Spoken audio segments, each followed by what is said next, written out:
4 days until the Cowboys face the Tampa Bay Buccaneers. But we first got a lot of news to get into. So, first off, the Patriots decided to release Cam Newton. This was surprising because they decided to go with the rookie, Mac Jones, as the starting quarterback. And according to reports, Cam just didn't pick up the offense very well. In fact, Mac Jones was teaching him the offense.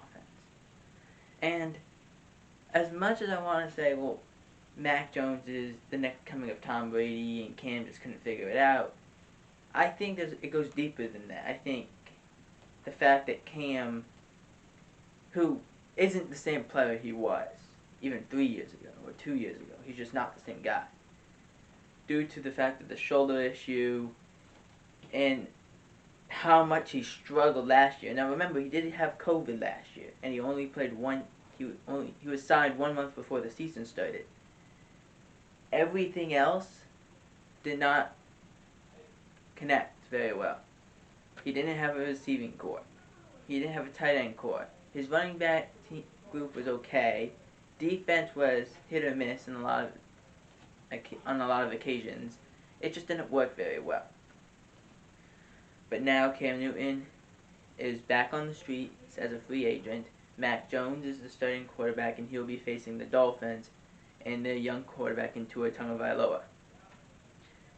Another surprise release was the Dolphins had released center Matt Skura. Matt Skura was the center for the Baltimore Ravens for a long time and decided to leave to go to Miami on a 1-year contract. This was a semi-great move on the Dolphins to bring him in, bring some veteran experience, but then they just decided, you know what, we're not interested. We're not interested in him because we thought a veteran presence would be better. It ended up not being. So they moved on. That's the way this business works. It was surprising, but don't predict he won't have a job by the end of the year.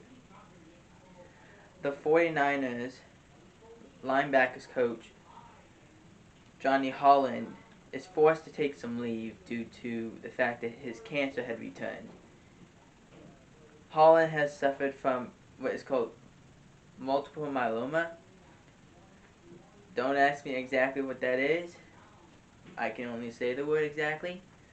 But the point of the matter is this. Especially in the time that we are in with COVID and everything like that.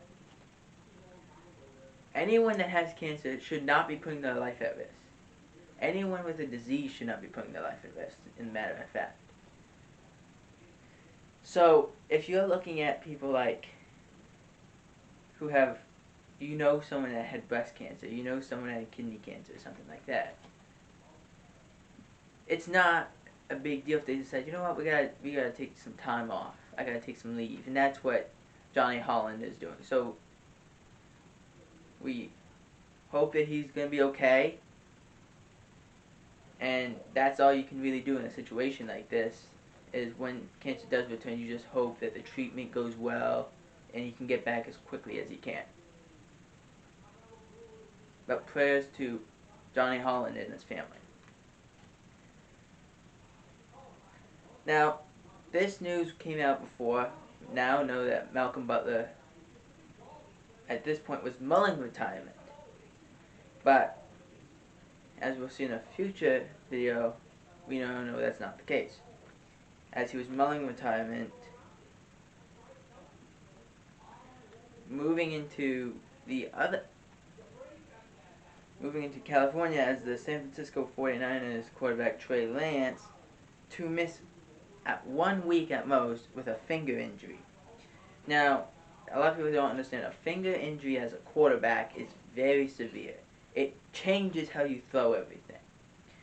Because you can't get the right grip, you can't get the spin that you normally want, and you're trying to throw it as fast as you can with the speed. And when you have a finger injury, you can't do it. It can be shaky, it can be all over the place, it could go too far, it could go too outside or too inside, all these little things happen. So you have to overcompensate. Once you do that, you end up hurting your game. So it's a good move to just take a week. Just take a week, get it healed, and let's go back. It's very simple. In my mind, it's not a big deal. But when you just spent a first round pick on a quarterback, it's a big deal.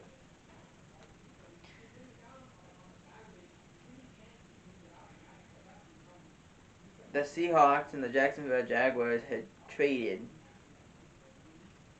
cornerback Sidney Jones to the Seahawks for a 6th round 2022 pick. Now, this doesn't sound like a big thing, but what happened was when you have a guy who moves at cornerback, because he was getting dismantled through the whole preseason, it was just not a good fit.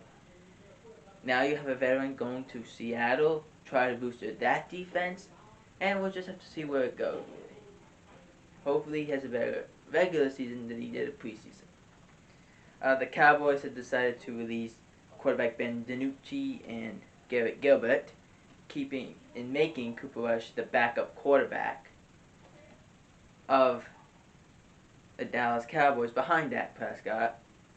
Now, the DiNucci one, we understand he went back to the practice squad because he's because nepotism, because Mike McCarthy treats him basically like his son.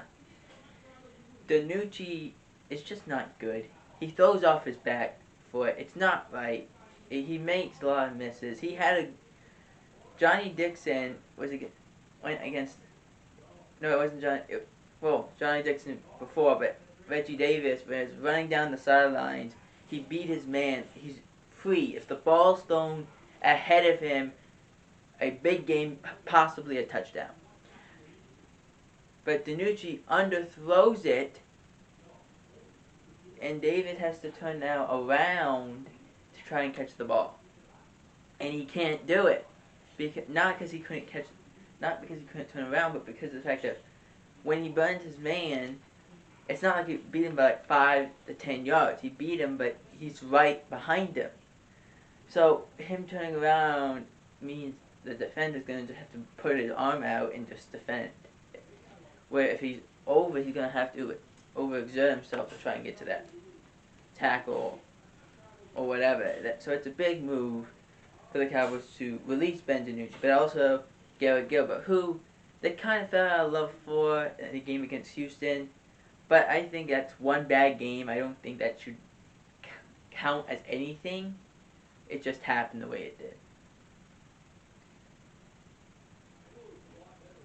But now, the Cowboys are left